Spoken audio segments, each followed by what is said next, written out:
ආයුබෝවන්.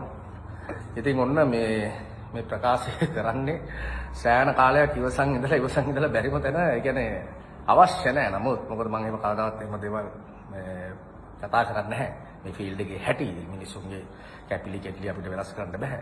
නමුත් මම දැක්ක ජින්ජර් පෝස්ට් එකක් දාලා තියෙනවා ෆ්ලෑෂ්බැක් ඔෂාන් ෆර්නැන්ඩෝ ගැන. ඔහු මෙන්න මෙහෙම පුද්ගලෙක් කියලා. ඒක ඇත්ත සාතික ඇත්ත. ඔක අද ඊයේ නෙමෙයි මට කරන්නේ. මම දැනුවත්ව මට කීප දෙනෙක් කියලා තියෙනවා මාව යෝජනා කරපුවාම හවල් පුද්ගලයා ඒකට කැමති නැහැ කියලා. ඒක රිජෙක්ට් වෙන කෙනෙක් කට්ටිය දාලා දාගන්නවලු. කමක් නැහැ. ඒක දාගත්තට යාලා සංවිධානය කරන ෂෝ එකක ෆ්ලෑෂ්බැක් සංවිධානය කරන ෂෝ එකක ඒකට කැමති ආටිස්ලා දාගන්න පුළුවන්. ඒක ප්‍රශ්නයක් නෙමෙයි. මොකද ඒක යාලගේ choice එක. හැබැයි මේ වෙන සංවිධායකයෝ සංවිධානය කරන දේවල් වලට මේ මිනිස්සු ආසෙහින්දා අපි යෝජනා කරනවා නම් ඇයි මේ මිනිස්සු එතකොට ඒකට අකමැති? ඒක හරි වැරදි. මොකද ඒක සමහර විට ඒ මනුස්සයාගේ මට විතරක් නෙමෙයි සමහරට මාසෙම කඩි වෙන්න පුළුවන් ඒ මනුස්සයාගේ ෂෝ එක.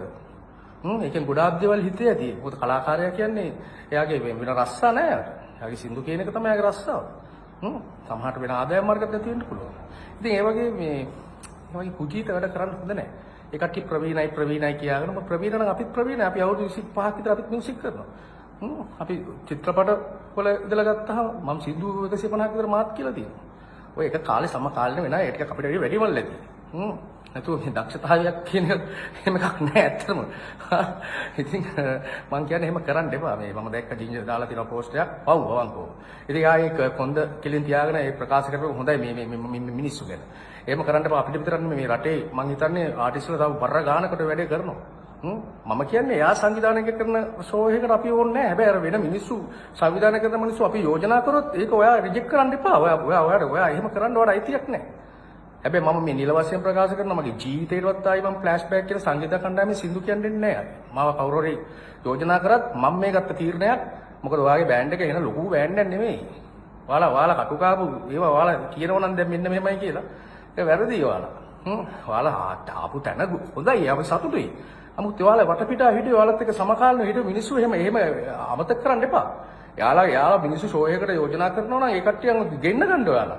ඔයා නෙමෙයි ෂෝ එක කරන්නේ. ඔයා බැකින් බෑන්ඩ් එක විතරයි.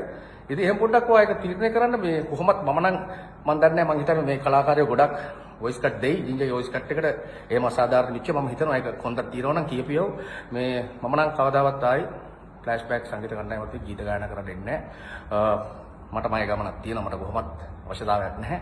මොකද අපි මෙච්චර කල් ඉවසුවා ඇත්තට මේ මිනිස්සයා මෙහෙමයි කියලා මේක එක දිගට මට මේ කියන මිනිස්සු කතා කරලා අරුණේ වා ගන්න කැමති නැහැ කියනවා. මෙන්න මෙහෙම අපි කොහොමද දාන්නේ?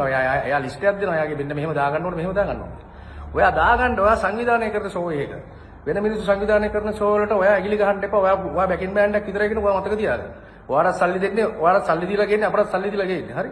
එහෙනම් බොහොම ස්තුතියි. කමක් නැහැ. ඉතින් මං අනිතරත් කියන්නේ හොඳක් කෙලින් තියනවා නම් Tamanට එහෙම අසාධාරණයක් වෙනවා නම් තීරණයක් ගන්න. ඒතකොට මිනිස්සු ඇත්ත නැත්ත මොකක්ද කියලා මිනිස්සුන් ගැන තේරුම් ගනි. මොකද තව කෙනෙක්ගේ බරට ගහන එක ඒක කලාව නෙමෙයි.